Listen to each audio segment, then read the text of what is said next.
안녕하십니까. 오늘도 우리 아이들에게 들려줄 이야깃거리를 고민하는 아빠. 그래서 우리 아이들이 다양한 시각과 그리고 올바른 가치관을 만들어가길 바라는 평범한 아이들의 평범한 아빠 모래정과 함께하는 오아들의 강함입니다. 자, 근대과학을 이끈 그 과학자 특집. 오늘은 드디어 이제 그 마지막 시간으로 제가 이제 아인슈타인에 대한 이야기를 해보도록 하겠습니다. 이게 뭐 벌써 마지막이야 하시는 분들도 있으실 것 같고, 이거 이제 끝나나 보다 이러시는 분들도 있을 것 같긴 한데, 이게 사실 이제 근대 과학을 이끈 과학자를 꼽자고 한다 그러면 지금까지 이제 4명으로는 사실 이제 많이 부족하죠. 근대 화학의 아버지라고 불리우는 라보아지에도 있고, 그리고 근데 지난번에 이제 몇 번 언급드렸던 마이클 패러데이 역시 이제 이야기할 게 좀 많죠. 사실상 뉴턴의 그 수학적 이론의 바탕이 되어준 그 대수학하고 그리고 이제 좌표계를 고안한 데카르트 역시도 사실은 뭐 엄청난 위인이고, 그리고 또 뭐 어찌 보면 또 진정한 천재라고 모두들 인정하는 컴퓨터 과학 분야의 뭐 폰 노이만 이런 장면들도 빼놓으면 조금 뭐 미안하긴 한 것 같습니다. 하지만 이제 뭐 그렇다고 뭐 너무 과학자 이야기만 늘어놓으면 좀 지루하기도 하고, 그래서 이제 과학자 특집은 이번에 이제 아인슈타인 편으로 해가지고 끝을 짓도록 하려고 합니다. 자, 갈릴레오부터 시작하다 보니까 어찌 보면 이제 물리학 쪽으로만 이제 좀 편중돼 버린 그런 경향이 있긴 한데, 일단 이렇게 이제 마무리를 하고 다음에 또 기회가 되면 물리학자 외에 또 다른 이제 과학자들을 좀 더 중심으로 해서 다시 한번 새로운 또 과학자 편을 한번 구성해 보도록 하겠습니다. 자, 그럼 이제 오늘 이야기를 한번 시작해 보도록 하죠. 자, 아인슈타인은 우리나라에서 이제 가장 유명한 과학자 1위에도 뽑혔던 그런 인물인데요. 이게 지명도 면에서는 뭐 아마 당할 자가 없는 그런 양반인 것 같습니다. 하지만 이제 아인슈타인의 지명도에 비하면 도대체 이 양반이 이제 뭘 연구를 했는지, 그리고 이제 왜 그렇게 유명했는지를 한번 생각해 보면 뭐 그다지 알고 있는 사실이 많지는 않은 것 같습니다. 이제 엄밀하게 말하면 이 아인슈타인은 이제 근대라기보다는 이제 현대 쪽에 좀 치우친 과학자죠. 그렇기 때문에 이제 근대 과학을 이끈 이제 위대한 과학자 특집에 끼워넣기에는 조금 젊다 그러나 조금 좀 애매하기도 합니다. 하지만 이제 아인슈타인의 그 상대성 이론이 지난 편에 그 맥스웰의 연구로부터 이어지기도 했고, 또 이제 아인슈타인 이후에 그때까지 어떤 역학 이론이 완전히 이제 새롭게 구성되기 시작하는 그런 어떤 변환점, 어떻게 보면 이제 과학사에 있어서 근대 시기를 끝내버리고 이제 현대 시기를 만들어낸 그런 과학자라고 볼 수 있을 것 같습니다.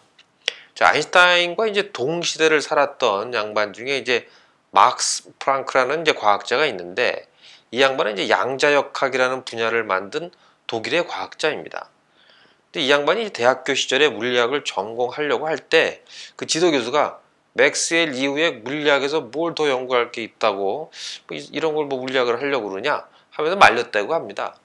하지만 이제 그 이후에 실제로 이제 뭐 상대성 이론도 나오고 그리고 양자역학 이론도 나오고, 뭐 크게는 이제 우주의 그 시공간부터 작게는 뭐 이제 조그만 그 아원자의 세계까지, 물리학 분야는 이제 그야말로 엄청나게 그 커버리지가 넓어졌다고 볼 수 있을 것 같습니다. 그래서 그런 그 변곡점에 위치한 사람이 바로 아인슈타인인 것입니다. 보통 이제 우리가 아인슈타인 하면 떠오르는 게 일단 상대성 이론이 있죠. 공부 좀 하신 분들 뭐 E = MC 자승 뭐 이 정도의 그 방정식까지 떠올리시는 분도 있을 것 같긴 합니다. 그리고 또 뭐가 있나요? 원자폭탄을 만든 사람 아닌가? 아니면 이제 가끔 이제 혓바닥에 내미는 사진, 그리고 이제 가끔 광고에 얼굴 좀 나오는 사람, 요 정도? 그리고는 뭐 별로 이렇게 딱히 생각나는 게 이제 없을 것 같습니다. 하지만 이제 워낙 유명한 과학자다 보니까 이제 아이들과 이제 이야기하다 보면 한두 번쯤은 이제 나올 법한 그런 이제 사람이죠. 근데 이제 그럴 때 한두 마디 이렇게 던질 요만한 이 건덕지 정도는 있으면 좋지 않을까 뭐 이렇게 생각을 해봅니다. 자, 그러면 이제 지금부터 그런 그 약간의 그 조그만 건덕지에 대해서 한번 알아보도록 하겠습니다. 근데 이게 조그만 건덕지가 될지 아주 무거운 이야기가 될지 좀 모르겠는데 어찌됐든 시작을 한번 해보도록 하죠. 자, 아인슈타인은 이제 1879년 독일에서 태어납니다. 이제 아인슈타인의 이름은 원래 이제 알베르트였는데, 그러니까 이제 알베르트 아인슈타인 이렇게 되는 거죠. 간혹 이제 알버트 아인슈타인 뭐 이렇게 부르는 사람도 있는데, 알버트는 이제 미국식 발음이죠. 그러니까 이제 미국식, 근데 그렇게 이야기하게 되면 아인슈타인도 이제 아인스타인 뭐 이 정도 이렇게 발음을 하면은 돼야 될 텐데, 아무튼간에 독일 발음으로 이름을 발음을 하면 이제 알베르트 아인슈타인이 되는 게 아마 보다 더 정확한 발음인 것 같습니다. 자, 아무튼간에 이제 아인슈타인이 태어난 이 1879년은 지난번에 제가 이제 말씀드린 것처럼 맥스웰이 사망한 그런 해이기도 하죠. 근데 이제 아인슈타인의 아버지는 전기 기술자였는데, 뭐 그렇다고 이제 뭐 아주 유명한 사람 이런 거는 아니었던 것 같고, 지금으로 말하면 이제 뭐 동네 전파상의 사장 정도. 요즘도 동네 전파상이 있나? 요즘 애프터 서비스가 워낙 좋아갖고 동네 전파사가 이제 많이 없어졌죠. 좌우지간 뭐 그 정도였고, 어머니는 이제 피아니스트였는데, 아인슈타인은 이제 어려서부터 어머니한테 이제 바이올린을 배웠죠.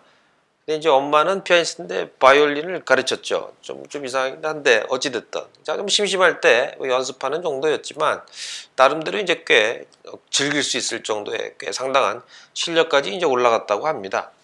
근데 이제 아인슈타인이 뭐 천재였나에 대해서는 사실 뭐 의견이 좀 분분한데, 이게 뭐 왜냐하면 이제 고등학교 때 성적이 실제로적으로 이렇게 별로 좋지는 않았던 것 같습니다.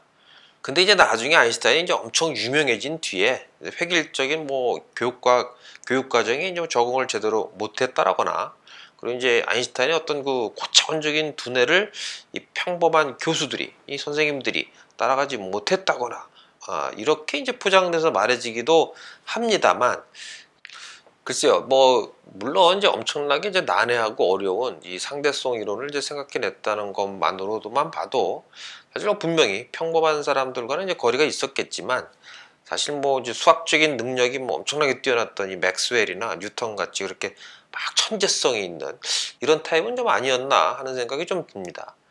이제 아인슈타인은 이제 고등학교 때까지는 독일에서 공부를 합니다. 그리고 이제 방금 말씀드린 것처럼 고등학교 때 성적이 뭐 그다지 좋지 않았던 거죠. 그러다가 이제 아버지 사업이 망가지면서 고향을 이제 뜰 수밖에 없었는데, 빚쟁이는 쫓겼는지 어쨌는지 모르겠지만 자우지가 이제 그 당시 그 독일 사회가 유태인을 이제 배척하는 그런 분위기였던 것도 이제 좀 원인이 있었던 것 같습니다. 그러니까 이제 아인슈타인의 아버지가 이제 유태인이었죠. 그러니까 뭐 아인슈타인도 유태인이었고, 그래서 이제 아인슈타인의 아버지가 가게를 이제 이태리로 옮기고, 아인슈타인은 이제 스위스로 대학에 이제 진학을 하게 됩니다. 이때도 이제 뭐 한 번에 합격하지는 못하고 재수를 좀 해서 그래서 이제 입학을 하게 되죠. 그리고 이제 나중에 아인슈타인이 유명해지고 나서, 그러고 나서 이제 미국으로 망명을 하니까 아인슈타인은 이제 독일, 스위스, 미국 이렇게 이제 세 나라의 시민권을 가졌던 그런 사람이라고 볼 수 있습니다. 자, 이제 아인슈타인은 이제 스위스 대학 시절에 만난 4살 연상의 이제 여자 선배가 있었는데, 그 여자 선배와 연애를 하게 됩니다. 이름이 이제 밀레바 마리치라는 여인이었는데, 이게 과에서 유일한 그 여학생이었죠. 그러니까 이제 당시 여자가 과학을 연구하는 것에 대해서는 뭐 그다지 호의적이고 그렇지 않았던 어떤 사회적인 분위기를 고려하면 이 밀레바라는 이 여자 역시도 상당히 어떤 뛰어난 영재였다고 이제 추측이 가능할 것 같습니다. 나름 이제 뭐 귀엽게 생긴 후배를 이 여선배가 이제 꼬신 건지, 아니면 이제 과의 통일점이었던 이 아가씨를 또 아인슈타인이 이제 공략을 한 건지, 이건 뭐 아무도 모르죠. 근데 뭐 제 생각에는 아인슈타인이 아마 대시한 게 아닐까 하는 생각이 좀 듭니다. 왜냐면 이제 그 뒤에 아인슈타인에 대한 야사들을 보면 이 양반이 좀 약간 바람둥이 기질이 좀 있었던 것 같아 보이는 그런 이제 일화들이 좀 많이 있죠. 어쨌든 간에 이제 당시 아인슈타인의 이제 부모님은 이 둘의 이제 관계를 좀 되게 못마땅하게 여긴 것 같습니다. 방금 이제 말씀드린 것처럼 당시 이제 사회 분위기가 이렇게 똑똑한 여자를 좀 꺼려하는 뭐 그런 분위기가 있었던 거죠. 그래서 이제 뭐 여자라고 하면 집안에서 조신하게 애 키우고 남편 뒷바라지 하고 뭐 이제 한다는 사고 방식이 그쪽 그 서양에서도 뭐 줄였던 것 같습니다. 아무튼간에 이제 이렇게 연애를 둘이 하다가 이제 사고를 치게 되죠. 임신을 이제 덜컥 하게 됩니다. 그러니까 이제 여름방학 때 이제 부모님 몰래 둘이서 여행을 갔다가 이제 애를 하나 인스톨을 한 거죠.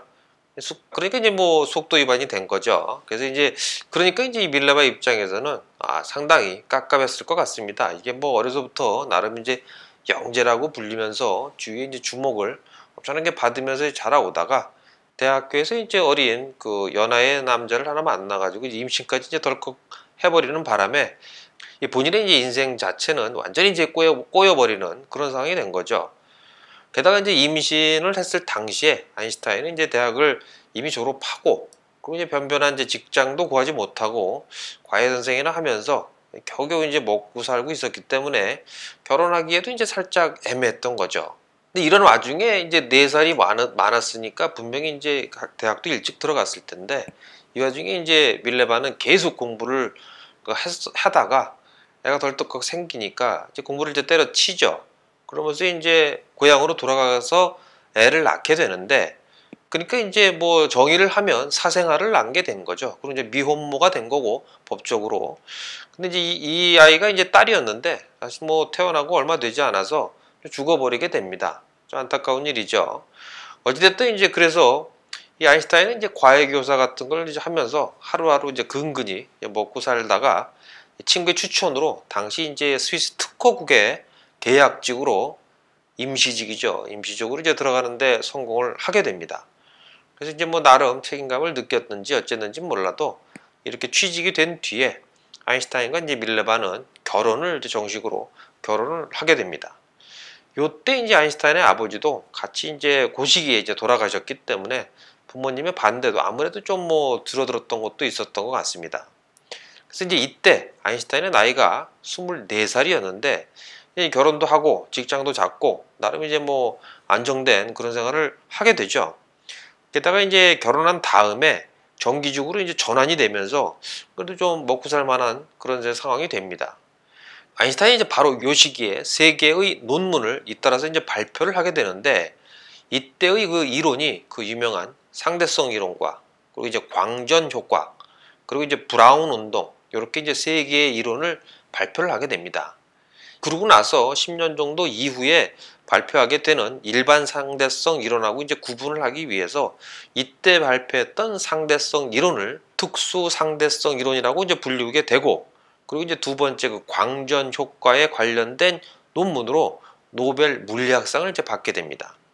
그리고 이제 마지막에 그 세 번째 브라운 운동의 논문으로부터 양자역학의 이제 아이디어가 도출되었으니까 한마디로 이제 이 세 개의 논문으로 아인슈타인은 이제 그야말로 일약 스타덤에 이제 오르게 되는 거죠. 근데 이제 여기서 이제 살짝 궁금한 게 하나 이렇게 생기게 되는데 그게 뭐냐면 일단 당시 아인슈타인은 대학이나 뭐 연구소 이런 데 있었던 게 아니죠. 그러니까 뭐 특허국이니까 준 공무원 정도쯤 되려나 그런 특허국 심사관으로 일하고 있었던 거죠. 그런데 이제 그렇게 직장 생활에 다니던 사람이 과학계를 들었다 놓을 만큼의 어떤 엄청난 논문을 그것도 3개씩이나 줄지어서 연구를 해서 발표했다. 이건 뭐 업무 시간에 일은 안 하고 계속 뭐 연구만 했다거나 이건 뭐 아니면 일 자체가 무지하게 뭐 널널했다거나 아니면 뭐 근무를 너무 태만하게 거의 뭐 잘리기 일보 직전까지 하지 않았나 이런 좀 말도 안 되는 생각을 제가 한번 해보게 되는 것 같습니다.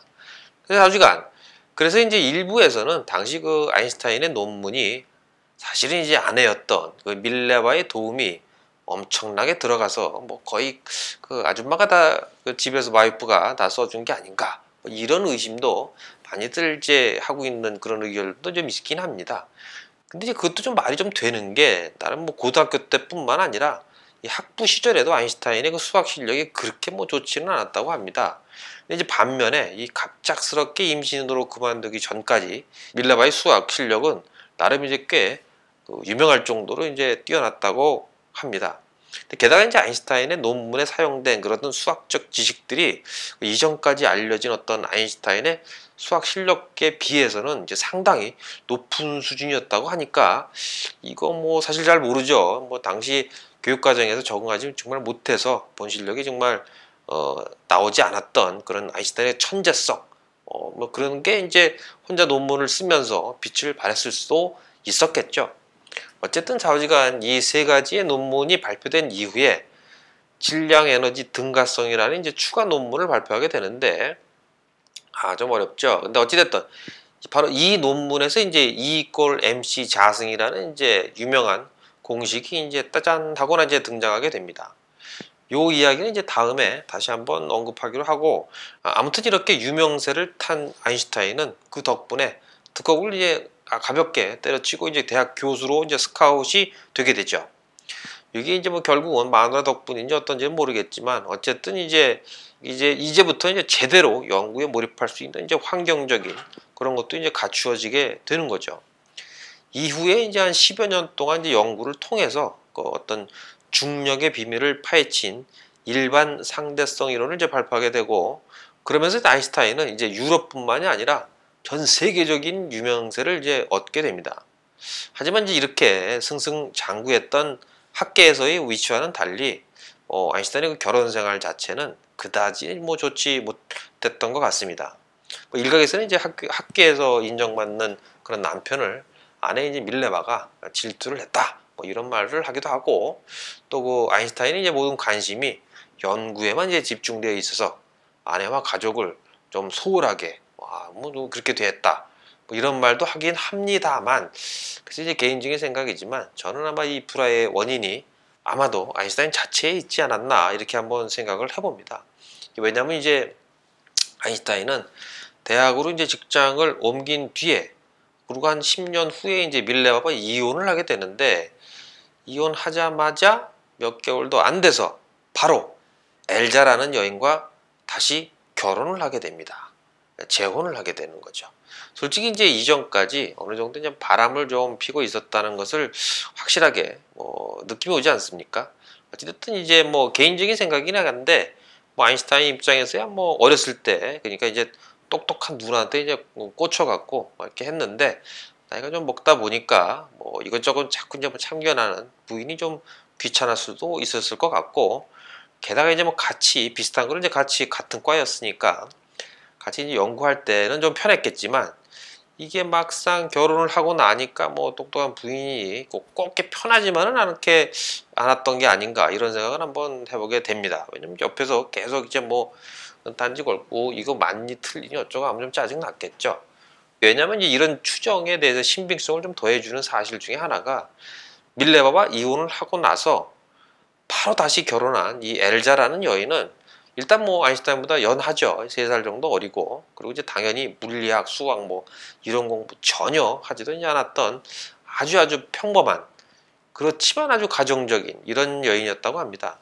역시 이제 연애라고 이제 결혼하는 것은 다르다는 걸 좀 여실히 여기서 또 이제 증명이 되는 것 같네요. 이 양반한테도. 한편으로 보면 이제 아인슈타인 이 양반, 이게 좀 인간적으로는 좀 약간 좀 부족한, 덜 성숙된, 아닌가? 이게 너무 오히려 더 인간적일 수도 있겠네요. 생각하기에 따라서.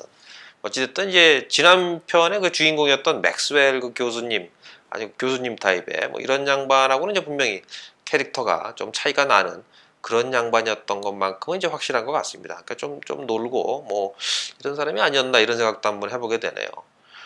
자, 어쨌든 이제 스위스와 독일의 이제 유명 대학을 돌아다니면서 이제 강의를 이제 하던 이 아인슈타인은 2차 세계대전이 이제 발발을 하고 나서 이제 또 유태인에 대한 그 독일의 탄압이 이제 거세지지 않습니까? 그러면서 이제 미국으로 이제 망명을 하게 되죠. 하지만 이제 미국으로 망명을 한 이후에 어떤 특별히 주목할 만한 어떤 연구 실적이 나왔다거나 뭐 업적을 남기지는 않았던 것 같습니다. 당시 이제 아인슈타인이 몰두했던 주제는 그 자신이 발견한 어떤 중력과, 그리고 이제 이전까지 어떤 전자기력, 요거를 이제 하나의 개념으로 통합시키려는 그 통일장 뭐 이런 이론이었는데, 결국 죽을 때까지 이 해답을 이 양반도 찾지는 못합니다. 물론 이제 그 이 주제는 아직까지도 이제 해결되지 않은 아주 어려운 주제이기도 하죠.